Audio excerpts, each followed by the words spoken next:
Welcome everyone to this session on With Rigor for All. As you can see, I'm not in the same place where I was last week in my home office with all the books behind me. I'm in fact in Washington, D.C. I've been at a board meeting all day today for the Common Core, so appropriate. So I want to explain that it's not the Common Core who wrote the standards, but the Common Core Foundation that had this name before actually there were any standards at all. This is the Common Core Foundation that created those curriculum maps that you may have heard of. Now, one of the things that was very much part of our conversation today and that I've been pondering a lot since our last meeting has to do with the fact that the Common Core itself will not improve education. Only teachers will. You, me, all of us working together. That's what's going to make a difference. And that's why this professional development work we're doing here today and that you're doing at your schools is so critical. In Atlantic Monthly, I think last month, there was an article about how people are looking for a stable, regular job. And one of the things that's confounding many is that in fact, those jobs don't exist very much anymore, assembly line jobs. In fact, part of work now requires constant professional development, thinking about our learning, continuing to acquire new skills, just like what you're doing this afternoon. Because frankly, I think teaching has never been perfectible. Shoot, you would have thought after 32 years that I would have figured it out and stopped giving, in some cases, stupid assignments, but we all do, partly because we're always trying new things, but also because just when you think you figured out how to teach, God sends you 36 ninth graders destined and determined to bring you to your knees. And so it seems to me that part of, as we continue to learn, we also have to accept that it's not something that will ever get down exactly right. I think that's part of what makes it so exciting to be a teacher. One of the questions that was posed right at the end of last session that I'd like to open with had to do with how do you assess book clubs, literature circles? And I think it's a critical question because it goes to the heart of meeting Common Core standards with teaching literature. As we ask students to do these very authentic things like meet in small groups and talk about books, then we have this niggling sense that, oh my gosh, but how do I put a grade on this? And oh, by the way, Sherry may have mentioned it, but let me remind you, please use the chat box. Interrupt me. Don't worry about typing in a question in the middle of when I'm talking. I'm a teacher. I'm used to being interrupted all the time. So how do you put a grade on those kind of behaviors that are the most authentic behaviors that we're trying to foster? And I think how I've always solved this is I haven't tried to put a grade or a rubric score on it. I know many people have put out scoring guides for literature circles, but I am doing formative assessment just as I move around the room, paying attention to which groups are working, which groups are not working. Formative assessment is not necessarily a quiz. It's not necessarily a score inside your grade book. It's the teacher paying attention to the extent to which kids are getting it, understanding, incorporating, and using what it is that we've been trying to teach them. Sometimes I walk around with a clipboard pretending to write things down because that helps students sometimes think that I'm really, really watching. But I'm not. Sometimes what I'll be doing is jotting down notes to myself so that 5 minutes before the bell rings, we can have a metacognitive moment. And I can turn to the class, all still in their literature circles, and say, students, let me be your mirror. And let me tell you what I saw going on today. And then, so I could then quote from my clipboard. I saw Lily really paying attention when Jose was talking there. She was nodding. She was making good eye contact, things like that. I, I believe that this is what formative assessment truly is about, helping students helping students to know that we're watching and helping me to know that students are making the progress toward these Common Core standards that I really need them to make. Just this morning, I heard a wonderful example from an elementary school teacher, but I don't think I can adapt this, but she was saying how she ends every lesson with a question that has an A, B, C, D answer, and the students get to stand on their desks if the answer is A, sit in the chair if the answer is B, and sit on the floor if C. I wish I could do that, but somehow I see it leading to chaos, absolute chaos. So let's move forward. I'd mentioned and asked that you might take a look at Chapter 1 and 2 from the second edition of With Rigor for All. And I just wanted to revisit this particular paragraph. Again, reminding ourselves that one of the very most important reading skills of all is rereading, and an important, very, very important reading strategy. I'll read it here.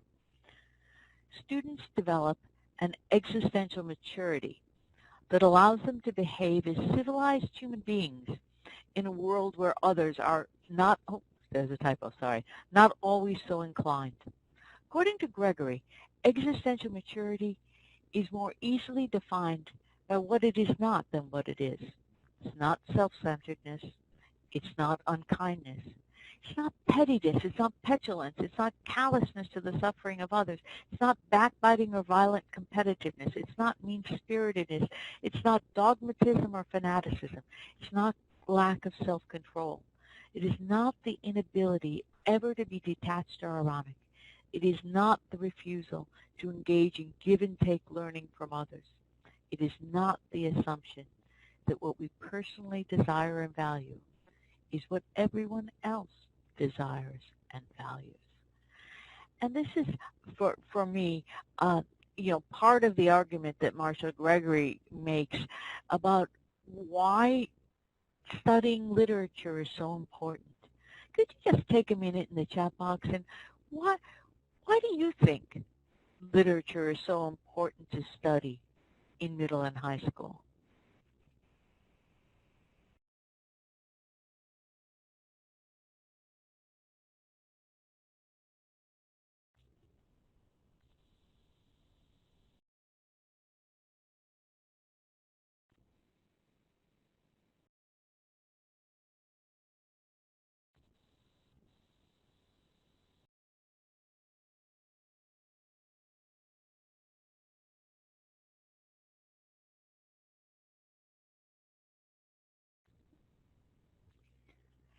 I really think literature does open up the world to students, and yes, gives them an opportunity to see themselves.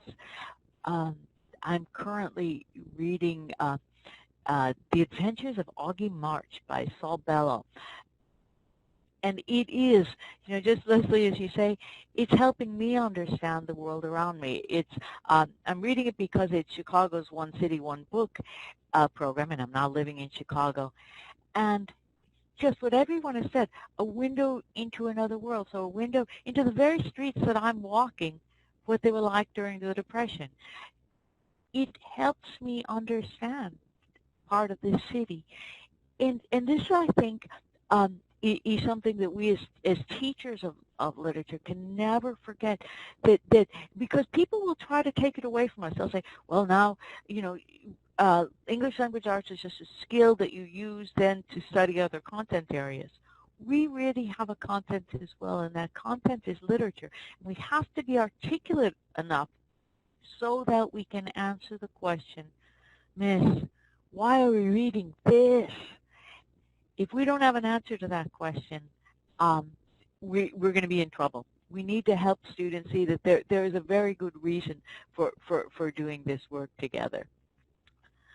Now, something that I often hear when people talk about the Common Core and work all kinds of exercises with it is a thought that it's going to take all the joy out of teaching. And I just want to suggest how and talk about how much I don't think that this needs to be the case. So let's consider first how most often a unit on poetry is introduced. Teacher takes a poem she loves, reads it to the class with feeling. And because she's a good teacher, she just doesn't hand out multiple choice questions and ask students, so what's the theme? She turns to the class and says, what do you think? Silence, not a hand, not a whisper. But of course teachers, English teachers particularly, we hate silence. So pretty soon we start talking, and we talk about the Belle of Amherst and Emily Dickinson and how she spoke for her time and all kinds of things. And after a while, the bell rings. Kids sit back and go, phew, for a minute I thought we were going to have to do something there. Now, contrast that picture of what often happens in the name of teaching poetry in alignment with standards to this scenario. You'll understand why I call it Goldilocks in a minute. That what if instead you took all your books of poetry from home, all the books from the library, all the books from the public library, piled them up in your room, 6 books per desk for students, and said, students, today I'd like you to find one poem that's too easy, one poem that's too hard, and one poem that's just right for you. Oh my gosh, students will read hundreds of poems looking for that just right poem. So it's more than I could ever assign in any unit on poetry.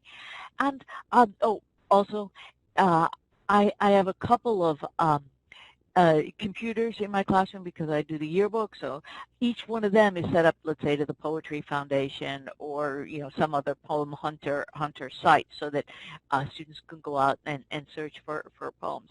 Then, of course, the other thing that quickly happens is somebody will find a poem with a 4-letter word in it. Oh my gosh, that book's got to make the rounds of all kinds of people. I'd swear some of those books fall open on those pages.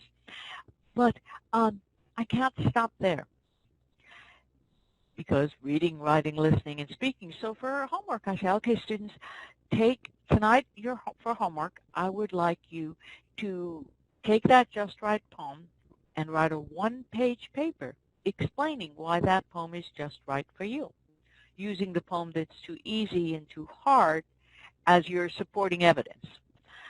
So students go home and do that. You also, just on a practical note, you need students to attach the poem to their essay, because you haven't read every poem inside every single book.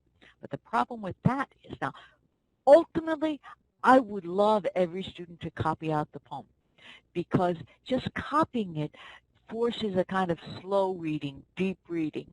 But I have to be careful with that, because it will cause some students, mostly boys, to choose very short poems. So I say, if the poem's over 12 lines long, you can just make a Xerox copy of it, and that'll be fine. Next day, everybody comes to class with their 1-page paper and the poem. You know what? We in California typically teach 150, 160, 180 students. I don't really want to read all these papers. So I ask students, today I'd like you to present your just right poem to the class. You don't need to read your essay, because that gets very boring. But because students have written that 1-page paper, they're able to explain why this poem was just right for them and be articulate about it. 2 class periods, reading, writing, listening, and speaking, we've hit not 1 Common Core standard, but about 6. And that's what we need, how we need to start thinking about making our curriculum aligned to Common Core standards. If we just set it up one standard, one lesson, we're never going to get there. Besides, for actually teaching and learning is more complicated than that, but it is a matter of integrating these skills in very, very deep ways. Any comments or questions about that assignment? You love it? Oh, good, good. I'm glad. One other thing though, be careful, because if let's say an administrator comes to your door on that first day, it's very loud. So we too need to be articulate about what we're doing that maybe looks loud and messy and kids getting up and walking around the room. And you know what I do when the principal comes to the door? I say, come over here, come talk to Michael. Michael, explain what you're doing. Have the students explain to the administrator what's actually going on. I'm glad you asked about if I only evaluate the oral presentation, Sarah. I collect the papers, because if I didn't, students wouldn't, they wouldn't do it the next time. It's just the way students are. But I read them lightly. And so, let's say if you use a plus, check, minus scoring guide, or a 1, 2, 3, or, whatever you would use, but so that I'm able very quickly to assess them and move on, because what this is about isn't necessarily a carefully processed written paper, but something most students have written pretty quickly. Frankly, it's really first draft writing, but at the same time, I think it's when it's done well, it's focused enough to be really a valuable exercise for them. But I'm glad you mentioned that, particularly with ninth graders. If you don't collect the papers, good luck getting the next one from them. Now, what someone might have mentioned though, or question, is how I blithely said, and so I asked students to write a one-page paper for homework. Homework is a huge issue in America. We have whole high schools where no one does homework, whole middle schools where no one does homework. And I think we need to consider this statistic from the Kaiser Family Foundation Media Study, that young people ages 8 to 18 are consuming 7.5 hours of entertainment media a day. These are the same students who tell you they don't have time for homework. They do. And I highly recommend you Google Kaiser Family Foundation Media Study, and it's their press release is just 2 pages long, gives some very interesting data about how students who have any kind of parental controls on how much television they can watch, how much time they can spend playing video games, how long they can talk on their cell phones, consume much less than students who have no control, and that the majority of students have no one controlling their use at all. That is a kind of heart-stopping connection. But one of the things that I find most powerful about this study is that it doesn't try to spin it doesn't try to spin the data. It just presents these numbers and a lot of other statistics about teen media use. By the way, this 7.5 hours does not include the extra hour they spend texting. I know it's hard to imagine.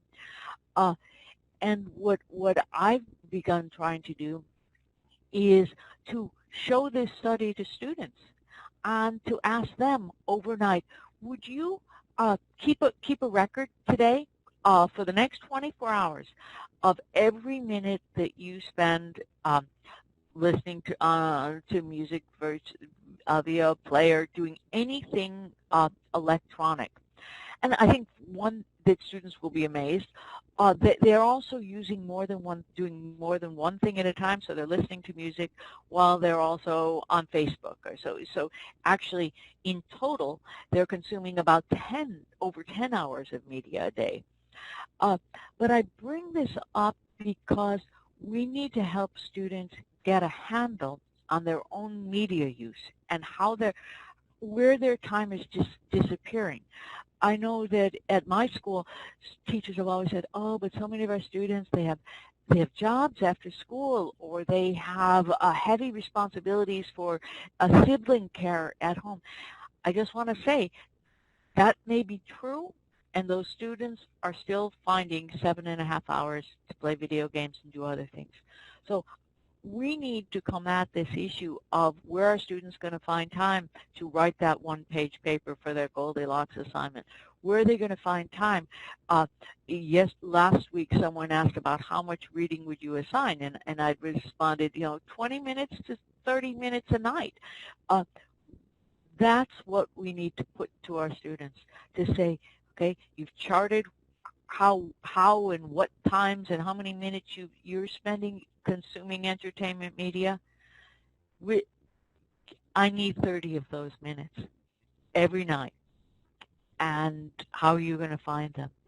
I also think that this is something that if you haven't had your back to school night yet, would be a really easy, double-sided one-page handout for parents, because I think we're missing the boat in terms of students are never going to be able to meet Common Core standards if they don't do homework, and they're never going to be ready for college and career unless they do homework.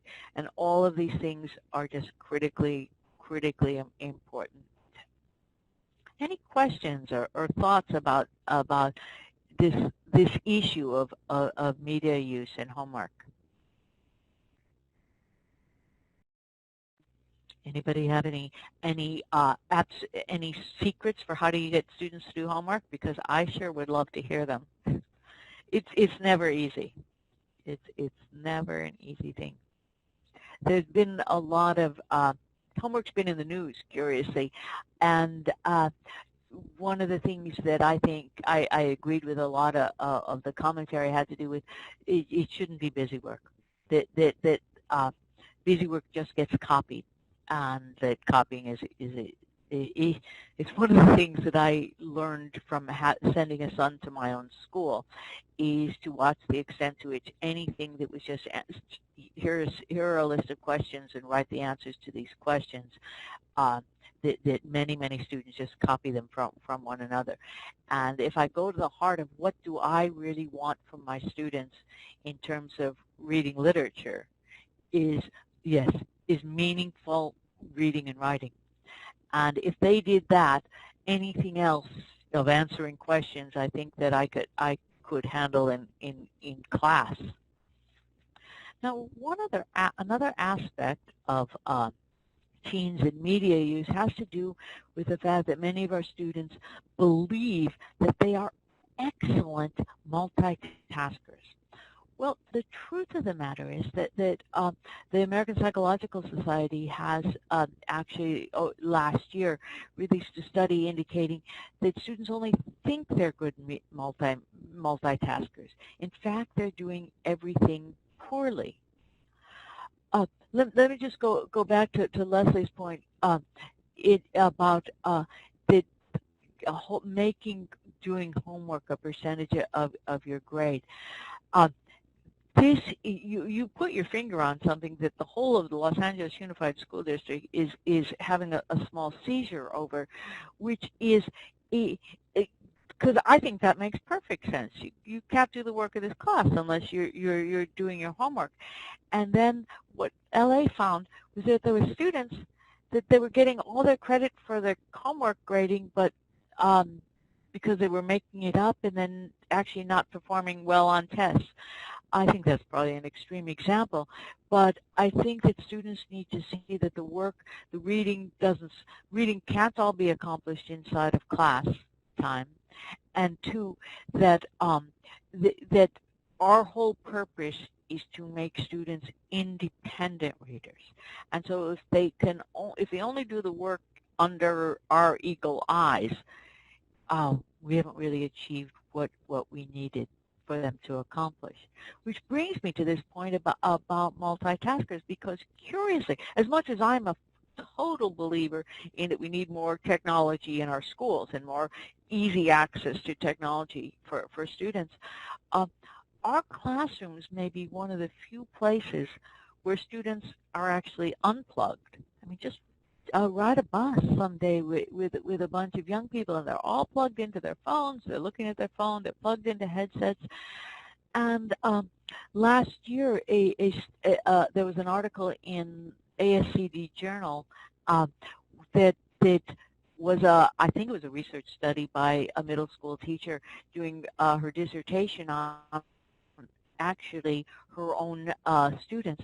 And what she found is that these middle school students were losing the ability to read facial cues. Wow, let's think about that. They're spending so much time communicating screen to screen. And so what does this mean for us in terms of literature instruction? We've just got to be really open to saying, turn and talk to a partner. How did you know your partner liked your draft that you read? All of these extraordinarily human interactions to make sure it happens at school. It's interesting to me the extent to which just our work as teachers should curiously, increasingly be engaged with helping students to be more human and more humane. A later issue last year, so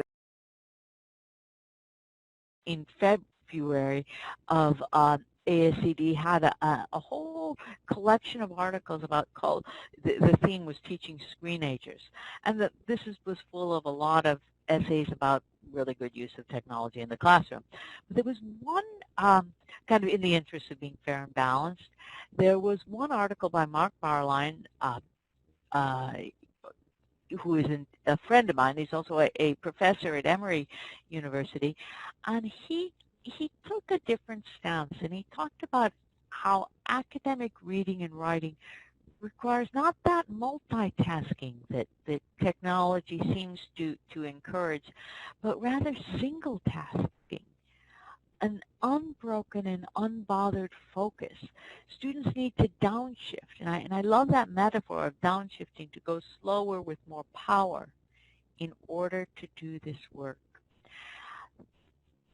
That's what we need to help students understand, help them understand when it's okay to skim and scan websites, but when you need to downshift, reread, close read, think, pause and think in order to do the things that complex literature, that complex text that we looked at last week, all those things that are demanded. I strongly, this article, by the way, is also available for, online on the ACD website. It's not behind a firewall. So if you just Google "too dumb for complex text," Mark Barline is also the author of a book called "The Dumbest Generation." And it's about how the internet is ruining students' brains and the rest. His argument is much more nuanced than the title would suggest. He is not entirely down on technology. In fact, he thinks, as I do, that it is absolutely here to stay. It's just that we need to help students become aware of their use, take control of their lives, so that they can be able to so much more than just do well on multiple choice tests, but be able to engage with the complex literature that we really want them to. Which brings us to the topic that I wanted to focus on in this session in terms of teaching literature, which is kind of building character by teaching character, and how important helping students to visualize and to remember the characters that are in the story that you're reading. Uh, Curiously, and this shows how long I've been teaching, that I, when this very poster was out, and they mailed the film company mailed it out to many teachers, and that for years afterwards, I used it as I taught Much Ado About Nothing, because by identifying each of the characters for them, it somehow brought those characters to life. In other ways, I created a character map like this. Now, let's think about this. Clearly, you can see I've created this for this PowerPoint presentation, but so I could just put it on a piece of paper and hand it to students. You know what? Anything you just Xerox and hand out to students, they don't look at it because, well, I have it. Of course, they have it until they walk outside the classroom and then lose their notebook. But how I put together this character map is actually period by period, year after year, starting all over, and putting the family of Agamemnon and the house of Atreus on one side so that they can contrast it with Odysseus's family of Penelope and Telemachus, and just helping them create it. Now, I'll do it on the board, and then at the same time have students copy this. And what I like to do is to use a large Post-it note. Because you see, often we ask kids to put it in their notebooks.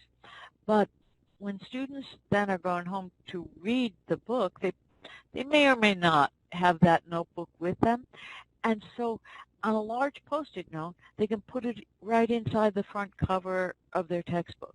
I mean, ideally, if students own their own book, I'd have them, on one of the blank pages at the beginning or end of the book, have them copy this down.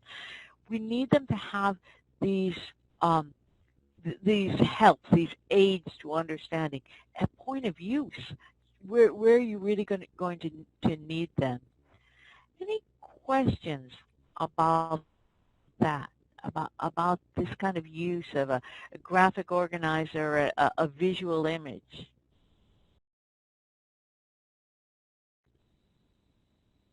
I've also found, let's say I'd leave this once we've composed it up in the classroom. And what I find is we're having a class discussion and students want to use one of these characters' names to talk about, let's say, how Telemachus is just also coming of age, or that they point to the chart, and it's as though the chart is helping them remember the name of the character that they actually want to talk about. It really, for me, is a visual tool that has made a great difference. Well, because I always like us to do something, let's take a look at this in terms of character. What you have on the screen right now is the very first paragraph of Robert Louis Stevenson's The Strange Case of Dr. Jekyll and Mr. Hyde. And what I'd like you to do is read it and think about what can you tell about the character of Mr. Utterson from this first paragraph. Let's read.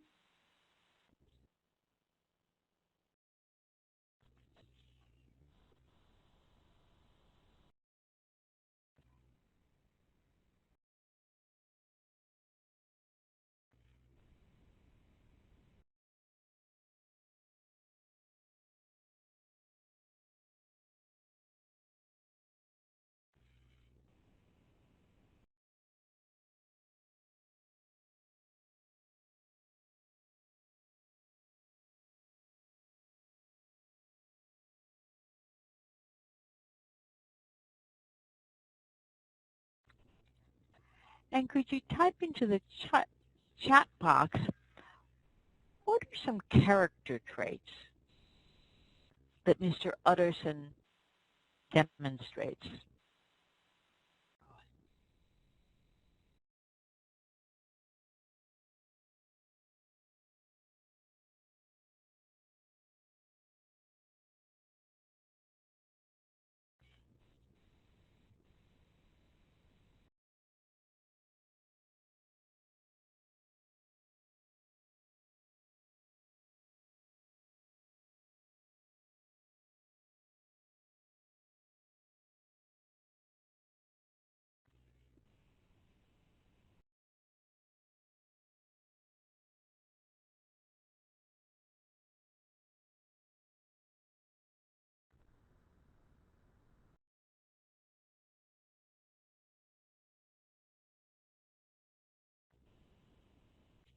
And now if this were a class together, uh, let me just show you how I might do this, because but a good friend, exactly. So he's shy, he's awkward, he's but so you've got a austere, uh, and at the same time somebody who doesn't give up on his friends.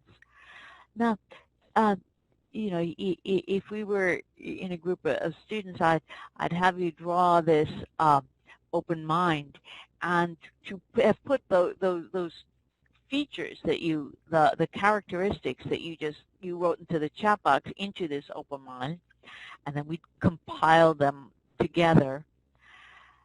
And every time someone put something like that he, say I'll pick on Sherry. So if I'd say to Sherry, you say he's shy. Where did you see that in the paragraph? Always pushing the student to come back and come back, go back to the text. All of which then leads me to what I would do for homework. So what I'm trying to do here, as a instructionally, is to help students in the first paragraph of a story that we're going to read. And by the way, if you have never taught Dr. Jekyll and Mr. Hyde, I cannot recommend it highly enough. It's only 70 pages long, but is so rich in language, in just prose style, and yet it's eerie and has remarkable contemporary connections. The idea of a man split in two, the duality of this character, just extraordinarily rich and powerful text. So in order to help students engage with it, though, right from the start, I have to help them understand this particular character. Because you see, Mr. Utterson is ultimately the narrator of this story. The book is kind of complexly structured so that there are different texts. There are letters from Dr. Jekyll and the rest that go along with it. But primarily, Mr. Utterson is your narrator, though it's told in the third person. And in order for us as readers to believe the strange things he's going to tell us and reveal, we need to trust this man. So now, think about the things that, in your own mind as you are creating this character. You find, no, this is somebody that I would trust. So let's say this exercise takes, up with small groups of students, creating these open minds, sharing with the whole class, takes up most of a period. So then I would say to students, and this head would be full of character traits.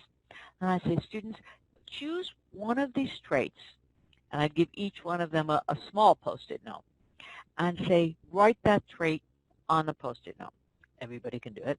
That tonight, as you read the next 20 pages, maybe even only 10 pages, it's a very dense book, and the next time you see an example of Mr. Utterson demonstrating this character trait, just slap it on right there. It's not too hard to do. Again, what I'm trying to get away from is having students have to have a piece of paper with them when they're reading. I saw what you said, Sarah, that your students prefer the notes. To me, anything, just the idea that students would have something that they prefer, you're way down the line. That's fantastic.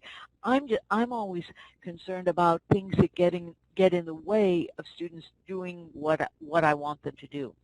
And in this case, what's like the thinking that's behind what I've asked them to do here is that to go beyond just having their eyeballs cover those 10 pages, but to read with a purpose. And so the purpose they have is, okay, I've picked that Mr. Utterson is a good friend. And so I'm reading looking for that trait to reappear. So it gives a purpose to it. Then the next day they come to class, and I just go up and down the aisles asking, read your trait, read the sentence where you placed your Post-it note, and then explain how that quotation demonstrates that trait. Uh, isn't it true that so often when you ask students to write about characters, that they give you quotations, but they forget that part about commentary? So here we have, again, a classroom activity that forces students to practice that really important language arts skill of analyzing, explaining how does this quotation demonstrate what it is I'm saying. Which grade level? I first taught this to 10th grade, and then our 9th grade honors teacher wanted it, so I was happy to give it to her. I've actually was talking to a teacher in Memphis who was using Jekyll and Hyde with 7th graders. So I think, I think hers were pretty advanced 7th graders, but remember Stevenson was often writing stories for boys. So I think it's, it would be a challenge. It is a challenge for all readers. It would be a challenge for 12th graders, actually, because of the language demands. And one of the things that, for me, a really rich piece of literature it achieves is that it works at whatever level that the reader can bring to it. And I agree that open mind works really well. Even if you're doing Jack London's Call of the Wild, Open Dog, it works. One other interesting thing that happened when I was teaching Dr. Jekyll and Mr. Hyde was that because it's a short book and it was the first time I taught it, so I hadn't come up with an assessment yet. Until suddenly, we'd finished. I'd scheduled in my lesson plan book that today we were going to have some kind of assessment, and I hadn't actually written it yet. So I'm blow drying my hair that morning, thinking, what am I going to do? What am I going to do? And what I came up with was I put students in groups, asked them to write 5 questions that they thought would be interesting to write about. So kind of essay-like questions. Then to pick the best 2, and then I set up a computer that had a heading, essay test on the strange case of Dr. Jekyll and Mr. Hyde. Answer 5 of these 20 questions, or however many we'd end up with, and then had each group enter 2 or 3 onto that form, and then we had planned just to hit print the next day and have them take it. Well, of course, when I got back to the computer, the heading said, open book test on the strange case of Dr. Jekyll and Mr. Hyde. Answer 2 of these questions. Now, of course, I changed that back. These are 15-year-olds. They do what they will. But one of the questions that was posted was amazing, because it said, how is the story of the strange case of, how is the movie, The Fight Club, just a retelling of the strange case of Dr. Jekyll and Mr. Hyde? Well, 1, The Fight Club is an R-rated movie. I could never have asked that question or used that question. 2, I hadn't even seen the movie at the time. But do you know that every student in the class chose to answer that question because it was so intriguing to them? And so the point for me as a teacher at that moment was, give students a chance to answer the questions that they care about, and they'll do a better job. That you talk about going beyond the text, incorporating the really big ideas inside this 19th century work. It's just very, very, very powerful. One last story about the Dr. Jekyll and Mr. Hyde. Actually, it came, not unlike Mary Shelley's Frankenstein, it came to Robert Louis Stevenson as a nightmare. And he woke up, told the story to his wife, She said, that sounds like a story. You should write it. He writes it. Then when she read it, she said, well, you know, I think there's more to it than what you just read. He took what he'd written, threw it all on the fire, and rewrote it into what we now have as a strange case of Dr. Jekyll and Mr. Hyde. It's, I think, just a remarkable gem that truly, truly bears teaching for many, many reasons. Any questions, comments about this?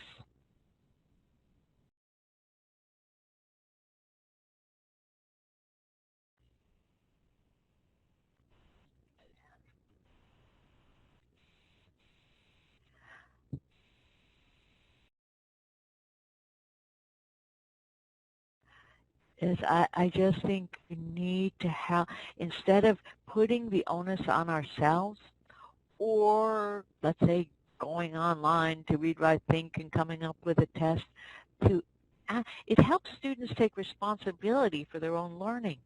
And that I'm interested, Leslie, in what you say about a fish, using it as a fishbowl, and to use that as a way to um, generate a powerful discussion.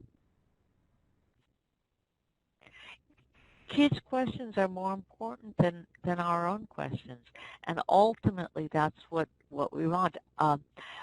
You know, I so often I try to use an adult book club in my mind as what I really want to have happen for students, and I'm often reminded that, let's say, if I'm in charge of running a book club, oh my God, I'm going to have a list of notes, I'm going to come with all kinds of questions, the rest. Inevitably, we never get to my questions, because in a real group of adults who all read the book and came together for the purpose of talking about it, it's not about what the leader brings, it's about what the readers bring. And again, it takes you in directions often that you'd never imagine. That said, I always have a plan. Now we're coming to that.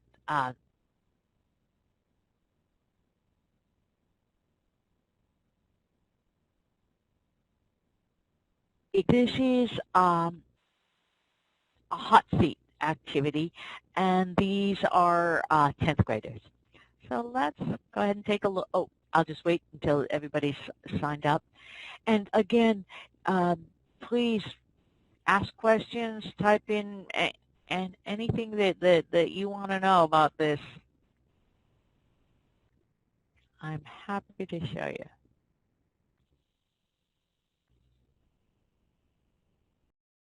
All right, let's. Think it's okay for us to set go, Sherry? Yes, let's go for it. To help my students interpret characters' behavior, I invite them to become these characters and field questions from members of the class. Can you help me welcome? Oh, Penelope. Hey, Odysseus, why do you like to cheat on your wife so much? Well, I'm just a noble man. Not noble, but a many-minded man. I believe that I should have many women, one for each mind. Since you've been gone for so long, I haven't really had anyone live for me.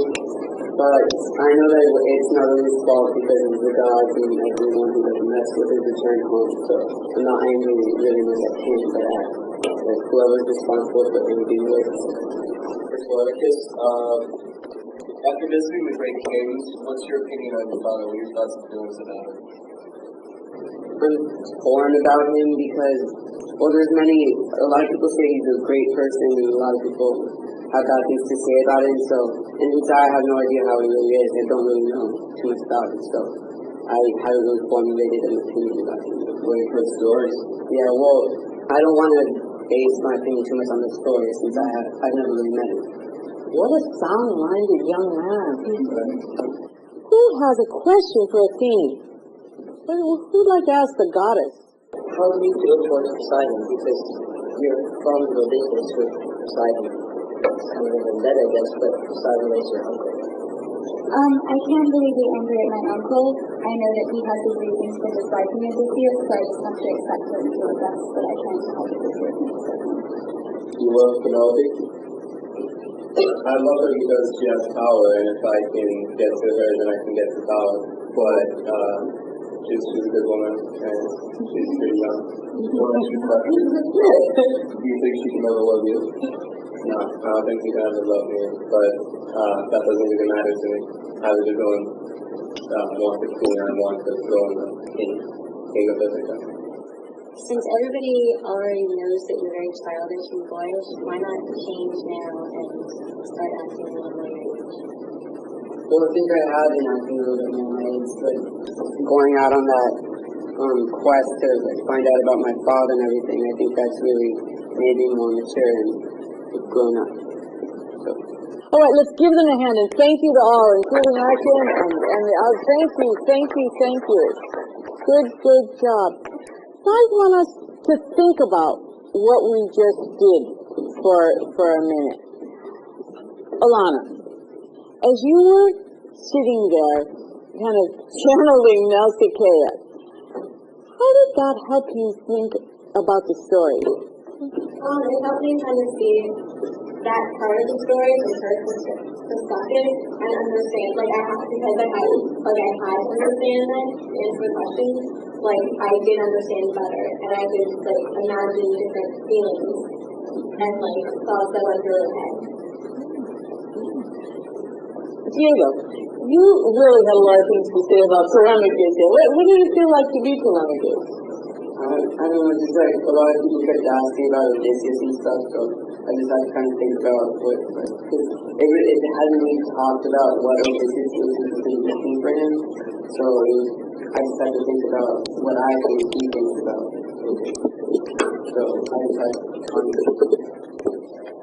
See, what I'd like you to consider is that that's part of what reading an epic like this is about, is making it up, filling in the blanks, wondering, what would it feel like to be Telemachus inside this story? So, I think last week when we made a list of what makes it easier to understand and as you're reading tips for the Odyssey.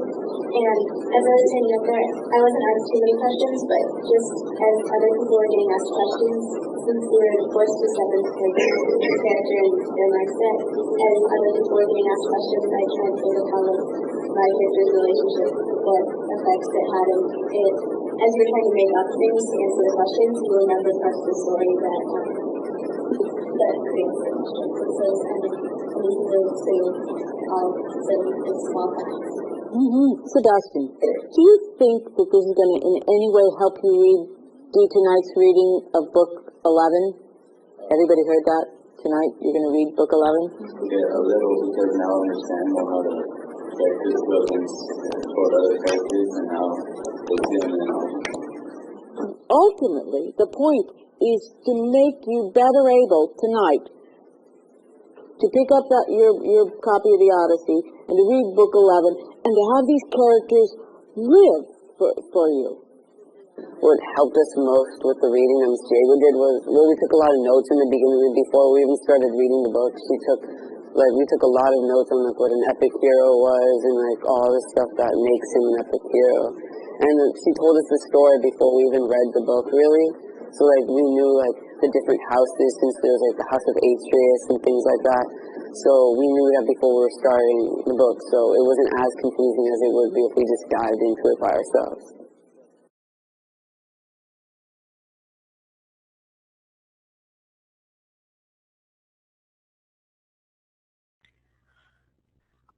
All right, Brenda, I hope you saw that open mind. You'd made the excellent point that open mind is good for lots of different books, and there was an open mind of Odysseus right on the blackboard, on the whiteboard there.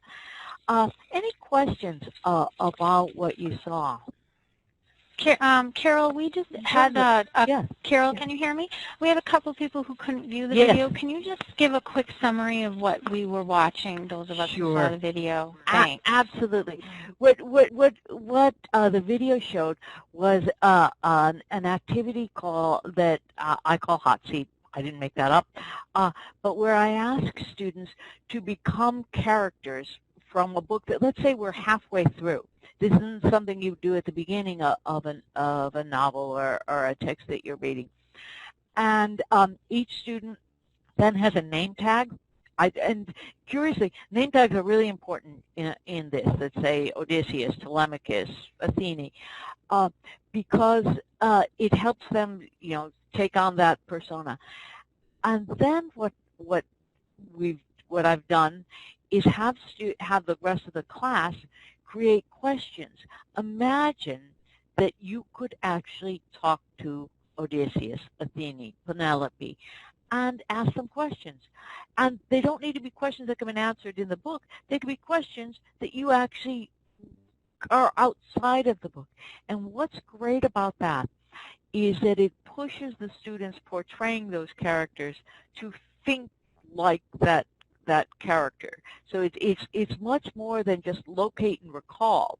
And in fact, what I often find the first time that we do this in class is that I have to kind of seed that kind of question.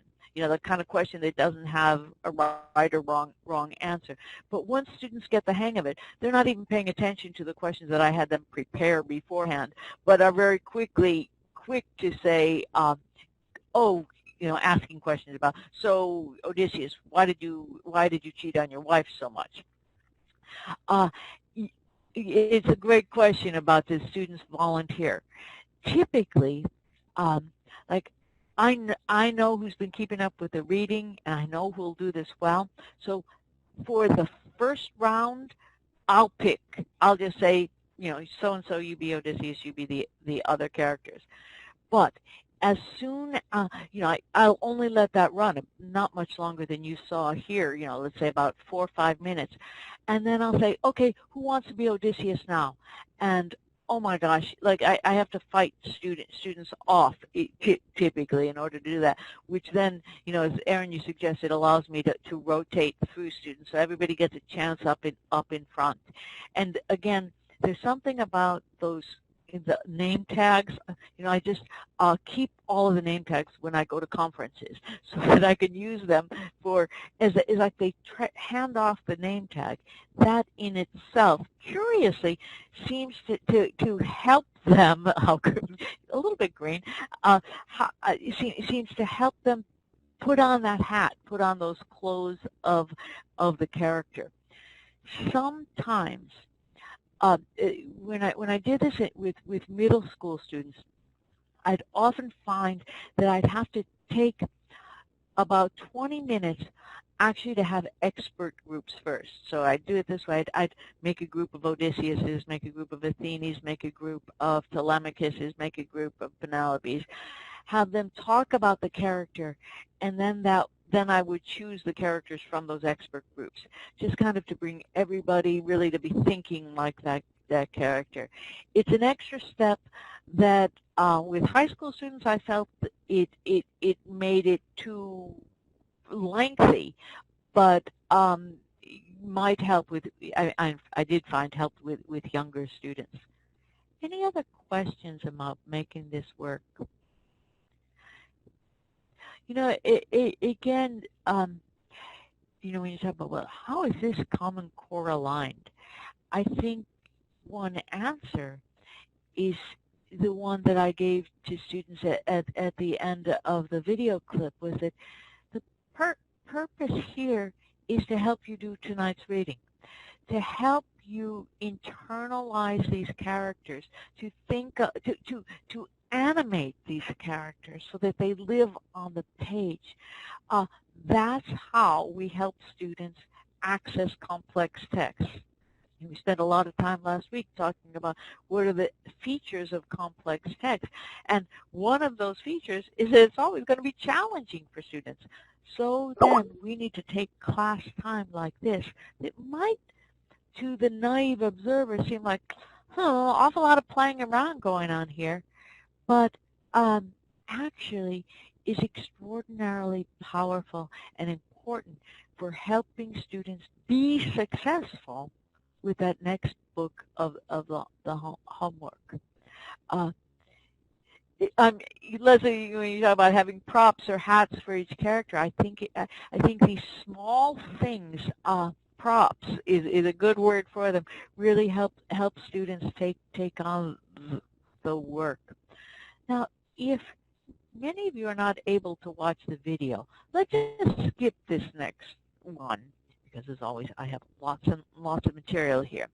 That one in the publisher's criteria for curriculum development for the Common Core standards, they talk about the importance of sustained reading of complex texts, and such reading emphasizes the particular over the general and strives to focus on what lies within the four corners of the text.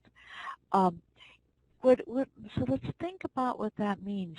That sometimes when we determine that what lies within the four corners of the text is really going to be hard for students, we give them everything else and try to just let them kind of get into. We give them lots of into activities, we give them lots of beyond activities, but it's that getting through the text that can be so challenging, and that we really need to spend our time in class with. It often requires compact, short, self-contained text that students can read and reread deliberately and slowly to probe and ponder the meaning of individual words, the order in which sentences unfold, and the development of ideas over the course of the text. So what does this look like? Well, let me just set this up for you, what we're going to do here. I want us to practice this. I want us to think about how to make this happen. And again, in a truly Common Core aligned and humanistic approach to helping students through complex text. Again and again, I found that students have more confidence with visual text than they do with written text. They take more interpretive risks, and they find it easier to talk about visual text. But what we need to be careful of is to offer them complex visual text, not just illustrations for what we want them to read, but actually complex text. So we're going to take what will seem like a very long time, 2 minutes, to look at a particular photograph. And all I want you to do is, in the chat box, is, what do you see?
Now, if we were all in a room together, I'd ask you to turn to a partner and to talk about these things that you saw. And again, what happens is what you see helps your partner sees something else, and then things that you saw in one way, you re-see in a new way. That animation that you talk about, and someone might have seen it differently, but that together we found lots to talk about here and lots to try to interpret. One interesting thing is many people at first think, see how the bedstead is under the little girl's arm? At first see it as a crutch. Because it could be, but then as you look again and again, you see, no, it's the bedstead. But it's that kind of, yeah, it's good. Oh, I'm glad, Sherry, because it's very common. And yet that's what rereading does. That's just like a misreading in a written text, and it's what is so much easier for students to understand, make corrections in a complex text. Now, this is, in fact, an iconic photograph from Walker Evans from his book with James Agee, Let Us Now Praise Famous Men, of sharecroppers in Alabama in 1936. I know, and I wonder too what's on the wall. It's as though it's something torn out of a magazine or something, just to and so almost an element of putting something beautiful in the room. It also kind of looks to me as though that what's on the wall are pictures. Again, is a photograph, so a photograph inside a photograph. By the way, let me just talk on a practical matter here. When you want to use images like this, you just go to Google Images and you could type in Walker Evans photographs, but always use at least a medium, if not a large image, because otherwise you don't get the detail. They pixelate very, very quickly when you display them on the wall. But I think, how lucky are we today with the internet? If you have an LCD projector and an internet connection, the museums of the world, the Smithsonian, is at your fingertip. And this, to me, is a cultural literacy, but it's also a path to meeting Common Core standards. We talked about the Common Core's greater focus on informational text. Now, I would, or a fancy new whiteboard, yes. Now, what I'd like you to do, these are two other images from Walker Evans, but I'm going to put up on the screen an encyclopedia entry on sharecropping and tenant farming in Alabama. It's from a reputable site, the Encyclopedia of Alabama. And I'd like you to think, as you know, with your teacher hat on, how did that Walker Evans photograph help you? Look at how you can't stop talking about this photograph. Isn't it great? That's the point. That is the point of a complex image. You don't just look at it and finish with it. There's a key. I'm sure if we were all in a room together, we could talk for an hour about this photograph. And now what I'd like us to think about is, as you read this pretty dry informational text, consider how the 3 minutes we spent looking at that photograph actually help us unpack this informational text. Again, let's just read for a minute.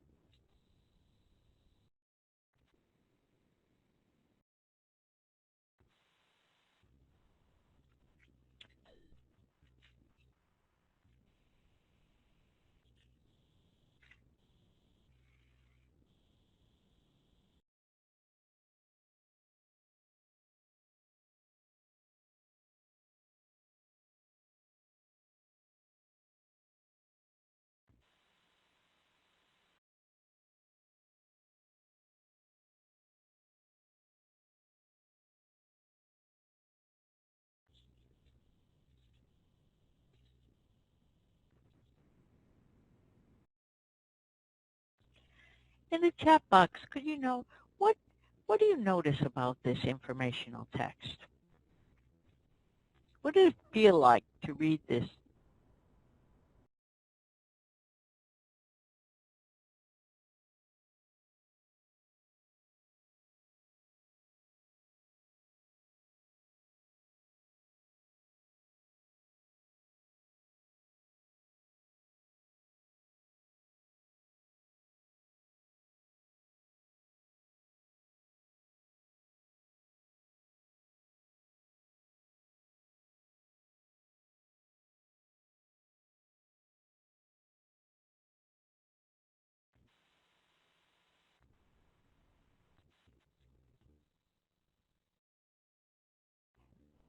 absolutely non-engaging. And so you have to work to organize it into characters, into categories. Absolutely. It's dry. It's lifeless. Say it. You're just too nice. It's boring. It's boring. And that's what informational text largely comes into the world in a boring fashion. It's the way it is. And we need our students to be able to negotiate this kind of text as well as poetry and plays and epics and things that have a lot more vitality in life. They need this information. And so one thing to do with students is have them it's sung. All right, you said it, Jerry. And is to help them recognize that. So that, because right now often students, when assigned reading like this, they think there's something wrong with them, that they're finding it boring. No, it is boring, but it's important information. It's important information that then, that actually adds to our understanding of this visual image, adds to our understanding of sharecropping. It is critical that students should be able to do this kind of reading. And I think that, again, taking that metacognitive moment with students and saying, okay, so what is there about this that made it boring? How did you keep yourself reading? What did you do with this information? All of these things are part of what it means to teach informational text. I also think that one of the crafty things that a teacher does is to combine texts, to put them together.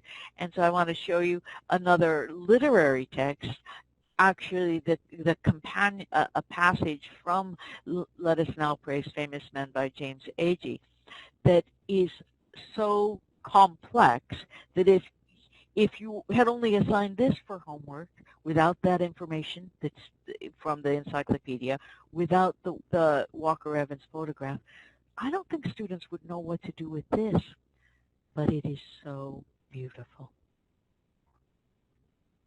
A man and a woman are drawn together upon a bed, and there is a child, and there are children. First they are mouths, then they become auxiliary instruments of labor. Later they are drawn away and become the fathers and mothers of children, who shall become the fathers and mothers of children. Their fathers and their mothers before them were, in their time, the children each of different parents, who in their time were each children of parents. This has been happening for a long while. Its beginning was before stars. It will continue for a long while. No one knows where it will end. While they are still drawn together within one shelter around the center of their parents, these children and their parents together compose a family. This family must take care of itself. It has no other father, no other or father. There is no other shelter, nor resource, nor any love, interest, sustaining strength, or comfort so near, nor can anything happy or sorrowful that comes to anyone in this family possibly mean to those outside it what it means to those within it. But it is, as I have told, inconceivably lonely, drawn upon itself as tramps are drawn round a fire in the cruelest weather, and thus, and in such loneliness, it exists among other families, each of which is no less lonely, nor any less without help or comfort, and is likewise drawn in upon itself. Isn't that beautiful? I mean, does this give us as much information as the encyclopedia? Of course not. Does it go to the heart of the matter, to the question that I posed at the beginning of the session about why we read literature? I think that is, as teachers, yes, we need to make sure that our students can negotiate texts like this and take in the information and learn from the world. But we also need to make sure that we are educating their hearts and their eyes and their souls to be able to understand that window that we talked about into people's lives who are so different from our own. Questions, comments, thoughts?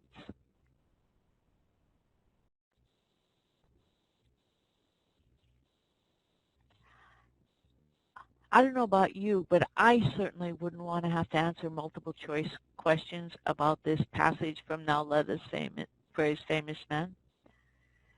But I know that I love reading it. I know that this is a work of art. It is so beautiful, Brenda. It is so beautiful. And I think that, so you say, but then how do you know what students are learning? In a classroom, I would read it aloud. I think there is something almost minister-like, speech-like about this, biblical.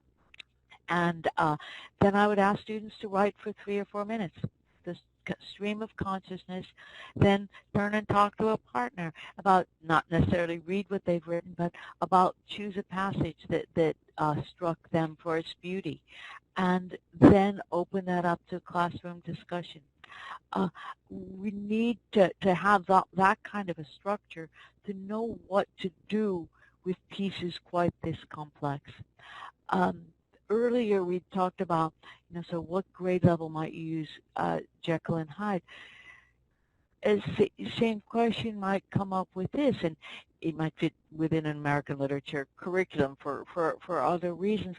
But what I want to posit here is that often complex texts are complex for everyone.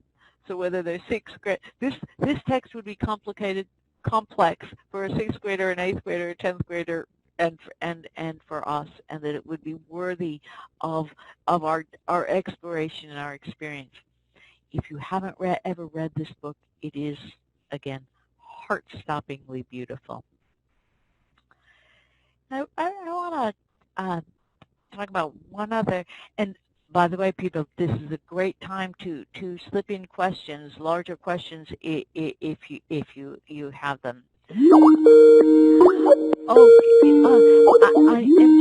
Aaron, your point about a text media set, I'm really working in my own mind to come up with collections of visual texts, collections from fine art that bring together poetry, informational text, and in juxtaposition, because I really believe that they inform one another, and that you could do all 3 within a class period, and I think we talk about changing activities every regularly to keep students engaged, but you're not just completely turning around and doing something different here. You're with each text, you're going deeper and deeper. What I've always, though, started with a visual text, and one of the things I'm thinking about is returning with another visual text or something like that. Now, I want to talk for a minute about another issue that comes up inside the publisher's criteria, which has to do with scaffolding. That scaffolding shouldn't preempt or replace a text by translating its contents for students or telling students what they're going to learn in advance of reading a text. When we think about helping students to be college and career ready, that means being ready without scaffolding. We don't want to send them, think of a building with scaffolding. We don't want to send them out with all this scaffolding. In order for students to be successful in those worlds, they need to be able to stand on their own, to read on their own. I'm just reading Aaron's question here that I think we do need, and one of those things is that have text at many reading levels, and non-print media is essential. Think about this as well. I don't know how familiar you are with infographics, but they are extraordinarily complex representations of data, often visually, but they are really, really complicated and require a whole different kind of attention than typical print media does. I worry a great deal that scaffolding of the media source, they're called infographics. Is that what you meant, or did you mean the oh, I love Sean Tan's book about immigrants. It's called The Arrival. And if you're teaching a unit on immigration, you must go out, run to the bookstore, or hit Amazon.com and order it. It is a brilliant, brilliant book that fulfills one of my criteria. I truly believe that great works of art teach you how to read them. I think James Agee's Let Us Now Praise Famous Men is very oddly written. His use of semicolons there is almost bizarre, but over time you see what he's doing. You feel the repetition. It feels biblical. It's a little bit like Moby Dick or Faulkner. The same, Sean Tan does the same thing in The Arrival with images. And his drawings, which are very odd and out of this world, tell a story about immigration that it teaches you actually how to read this. And it's a perfect example, Janine, for this idea of scaffolding. If you would write out a summary of what happens in each panel and say, hand that out to students, you would take all the magic out of that book. The magic of reading is every reader figuring it out for himself or herself. And I think that that's what we are often denying our least skillful readers. We think the help we offer them is going to make it easier for them, and instead one of the things it does is take all the magic, all the beauty, all the wonder out of the work itself, out of the literature.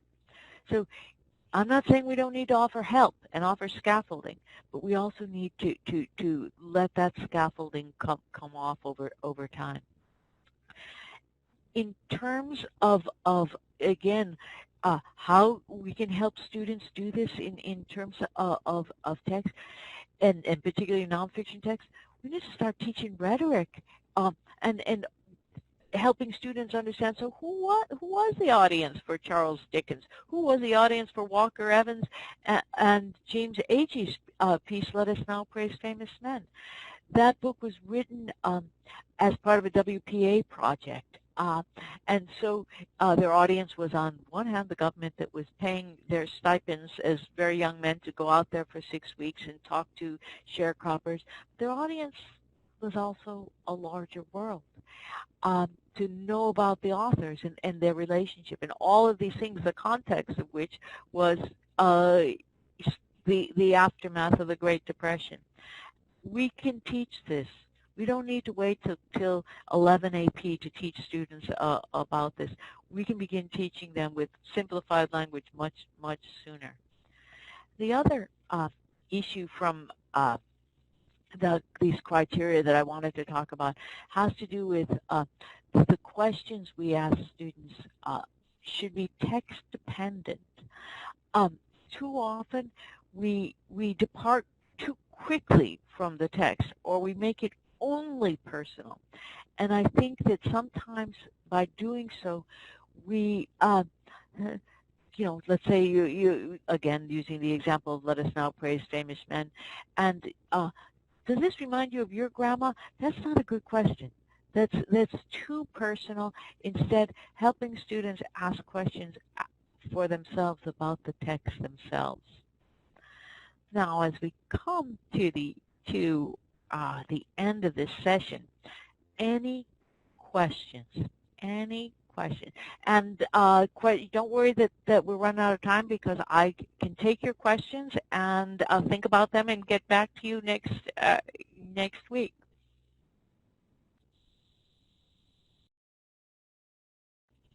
All right, I'll do that. Happy to. happy to. On that point, that if the book arrives, to read chapters 3 and 4. And this is a passage that I love, that Emmy Carr wrote a novel engagingly titled, I'll Love You When You're More Like Me. Now, without meaning to, I think teachers often convey a similar message to students. We'll teach you when you're more like us. In fact, most teenagers will read exactly as much as is demanded of them. My own 16-year-old son, who is now 28 and gainfully employed, so he made it through. But he would think nothing of stopping on page 43 if that's where the homework assignment ended. Not even if the mystery was solved, the gun went off, the girl was saved on page 44. Is it discouraging? Yes, particularly as a mother, who goes out in public and tries to help teachers know what to do, how to deal with students like this. But as teachers, we need to work with this.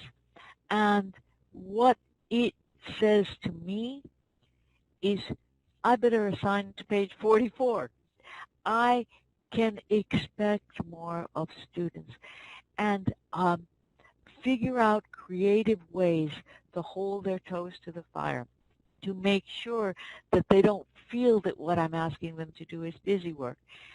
But because when they come back to class, what I hope, what I want, is for our conversation to be so rich, so powerful, that you would feel left out if you didn't do last night's reading.